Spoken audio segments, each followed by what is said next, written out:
کے احوال بیان کیے ہیں۔ Hey there. میرے نبی نے Subscribe to my صحابہ کو channel جمع کیا، and also فرمایا press this میرے bell ساتھیوں، قبر کے احوال کا علم ہے تمہیں؟ میرے پیارے پیغمبر کے ساتھیوں نے بتایا، یا رسول اللہ ہمیں قبر کے احوال کا علم نہیں۔ فرمایا پھر سن لو، میرے پیارے پیغمبر نے فرمایا مجھے دو آدمیوں نے پکڑا ہوا ہے، ایک میرے دائیں ہے دوسرا میرے بائیں ہے۔ فرمایا مجھے لے کے جا رہے، آگے سامنے ایک آدمی آ گیا اور دو آدمیوں نے اسے پکڑا ہوا ہے، ایک آدمی کے ہاتھ میں بڑا پتھر اٹھایا ہوا ہے، وہ بڑے پتھر کو اس کے منہ پہ مارتا ہے، بار بار مارتا ہے، اس کی شکل بگڑ جاتی ہے۔ میں نے ان سے پوچھا بتاؤ یہ کون؟ میرے پیارے پیغمبر کو نہ بتایا گیا۔ فرمایا ابھی ذرا آگے تو چلو، تھوڑا سا اور آگے جاتا ہوں، آگے میں دیکھتا ہوں ایک آدمی ہے۔ فرمایا آگ کے اندر اس کو ڈالا جا رہا ہے، اس کا جسم جل کے راکھ ہو جاتا ہے، پھر دوبارہ اسے زندگی دی جاتی ہے، پھر اسے آگ میں ڈالا جاتا ہے، وہ چیخ و پکار کرتا ہے لیکن اسے چھوڑا نہیں جاتا، وہ خدا کے واسطے دیتا ہے، وہ اپنے ماں باپ کے واسطے دیتا ہے لیکن اسے چھوڑا نہیں جاتا۔ میرے پیغمبر فرماتے ہیں میں نے ان دو ساتھیوں سے پوچھا ارے بتاؤ یہ کیا ہے؟ انہوں نے بتایا یا رسول اللہ ذرا صبر کرو، آگے چلو۔ فرمایا تھوڑا آگے جاتا ہوں، آگے دیکھتا ہوں ایک آگ کا تنور ہے اور اس تنور کے اندر آدمی بھی ہیں اور عورتیں بھی ہیں، آگ جلی ہوئی ہے، دوروں ہزاروں میلوں کے فاصلے سے پرندوں کو بھی جلا دینے والی آگ ہے۔ فرمایا اس کے اندر یہ پڑے ہوئے اور چیخ و پکار کرتے، کبھی اوپر کبھی نیچے جاتے ہیں، اس طرح اوپر نیچے ہوتے ہیں جس طرح ہنڈیا کے اندر سالن، ہنڈیا میں جب چمچ ماری جاتی ہے نا جی تو جس طرح وہ سالن نیچے والا اوپر، اوپر والا نیچے جاتا ہے نا جی، تو فرمایا اس طرح یہ مردوں عورت اس طرح اوپر نیچے جا رہے ہیں۔ میرے پیارے پیغمبر فرماتے ہیں مجھ سے صبر نہ ہوا، میں نے پوچھا پہلے اپنا تعارف کراؤ، تم کون ہو، مجھے کہاں لے کے جا رہے ہو؟ تو آقا کائنات کو بتایا، جبرائیل امین نے کہ میں جبرائیل ہوں، دائیں طرف والے نے کہا میں جبرائیل ہوں یا رسول اللہ، اور بائیں طرف والے نے کہا یا رسول اللہ میں میکائیل ہوں۔ چار بڑے فرشتے ہیں، ان چاروں میں سے دو نبی پاک صلی اللہ علیہ وسلم کے ساتھ ہیں۔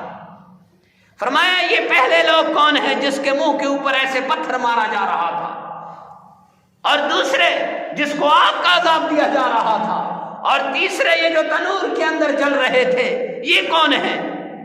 میرے پیغمبر کو بتایا یہ جو پہلا آدمی تھا جس کے منہ کے اوپر پتھر مارا جاتا تھا، فرمایا یہ وہ آدمی تھا، دو آدمی آپس میں لڑتے تھے، ایک کی بات کو اٹھاتا تھا دوسرے کے پاس لے جاتا تھا، دوسرے کی بات کو اٹھا کے اس کے پاس لاتا تھا تاکہ یہ دو آدمی آپس میں جدا ہو جائیں۔ ایسے جدا کرنے کے لیے صرف یہی بس نہیں، فرمایا یہ اس کے لوگوں کے عیبوں کو تلاش کیا کرتا تھا، ایسے ان کے ٹو میں لگا رہتا تھا، فلاں کیا کرتا ہے، فلاں کیا کرتا ہے۔ اور میرے بھائیوں چھوڑو دوسروں کو، چھوڑ دو، اپنی فکر کرو، یہاں دیکھو، اپنے من میں ڈوب کے پا جا سراغ زندگی، اقبال کہتا ہے، اپنے من میں ڈوبو، یہاں دوسروں کی فکر، وہ کیا کرتا ہے، وہ کیا کرتا ہے۔ پھر یہ غیبت کیا کرتا تھا، آج لوگ کہتے ہیں جی ارے میں کوئی غیبت نہیں کر رہا، میں اس کے نا عیب کو بیان کر رہا ہوں۔ ارے غیبت کی تعریف کیا ہے؟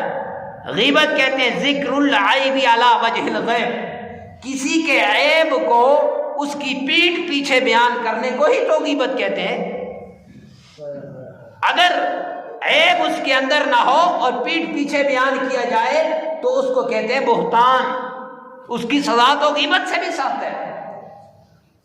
تو میرے بھائیوں، غیبت کرنے والا، چغلی لگانے والا، اور ایک کی بات کو اٹھا کے دوسرے کی طرف، دوسرے کی بات کو اٹھا کے دوسرے کی طرف لے جانے والے کو کل قیامت کے دن کون سا عذاب ملے گا؟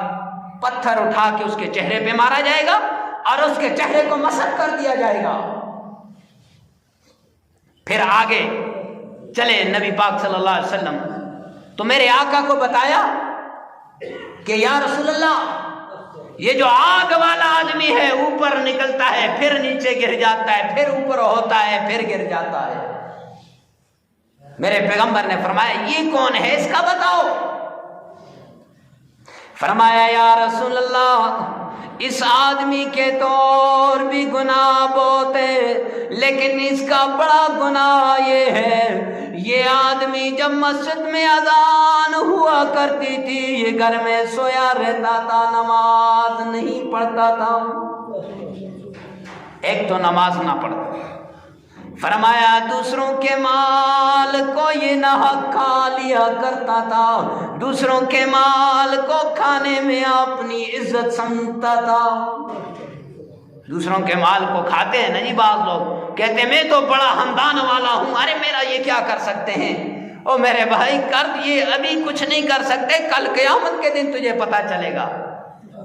اور فرمایا جس نے اگر دوسرے کی زمین پہ قبضہ کیا ہے تو یہ زمین نیچے 7 زمینوں تک اٹھا کے اس کے سر کے اوپر رکھ دی جائے گی، اور آگ بھڑکتی ہوئی آگ ہوگی، شعلے مارتی ہوئی یہ آگ ہوگی، اور یہ اس کے جسم کو جلائے گی، اس کا جسم جلے گا، راکھ بن جائے گا، پھر دوبارہ اس کو نیا وجود دیا جائے گا۔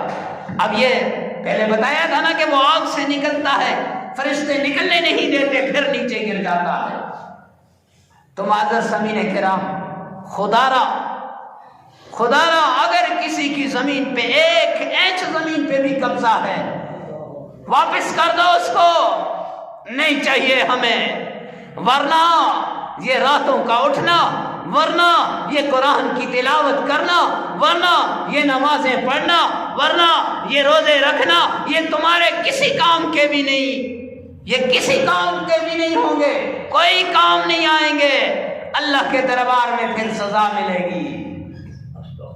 میرے بھائیو، آخری بات کر کے اپنی بات کو ختم کرتا ہوں کہ آگے چلے نبی پاک صلی اللہ علیہ وسلم،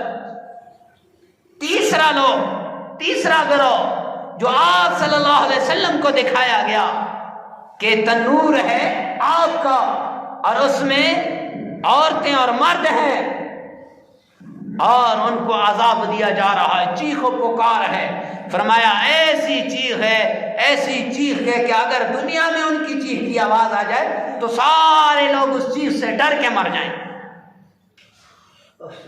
فرمایا وہ میرے پیارے پیغمبر نے پوچھا کہ بتاؤ وہ کون لوگ ہیں؟ اللہ اکبر، جبرائیل امین نے بتایا یا رسول اللہ، یہ وہ لوگ ہیں جو دنیا میں دوسروں کی بیٹیوں سے زیادتیاں کیا کرتے تھے، جو دوسروں کے عیب تلاش کر کے ان کو اپنا بنا کے ان سے ناجائز فائدے اٹھایا کرتے تھے، جو دوسروں سے زنا کیا کرتے تھے۔ فرمایا وہ عورتیں جو اپنے خاوند کے باوجود بھی دوسروں کے پاس جایا کرتی تھی، وہ مردیں جو اپنی بیوی کے موجود ہونے کے باوجود بھی دوسروں کے پاس جایا کرتے تھے۔ میرے نبی کی آنکھوں میں آنسو آ گئے، میرے نبی نے ہاتھ اٹھائے، اللہ میرے ان امتیوں کو معاف کر دے۔ اللہ اکبر، جب آقا کائنات فرما رہے ہیں میں نے ہاتھ اٹھائے، میرے پیغمبر کا چہرہ آنسوؤں سے بھرا ہوا ہے، پیغمبر کو پتھر لگے، میرے پیغمبر کی آنکھوں سے آنسو نہ آئے، پیغمبر کی راہ میں کانٹے بچھائے، میرے پیغمبر کے آنکھ میں آنسو نہ آئے، میرے پیغمبر کو آجڑی ڈالی گئی، میرے پیغمبر کی آنکھ میں آنسو نہ آئے۔ لیکن یہ وہ موقع تھا جہاں بیٹی کی عزت تار تار ہو گئی، وہاں میرے پیغمبر کی آنکھ میں آنسو آ گئے۔ آقا کائنات نے دعا کے لیے ہاتھ اٹھایا، یا اللہ معاف کر دے۔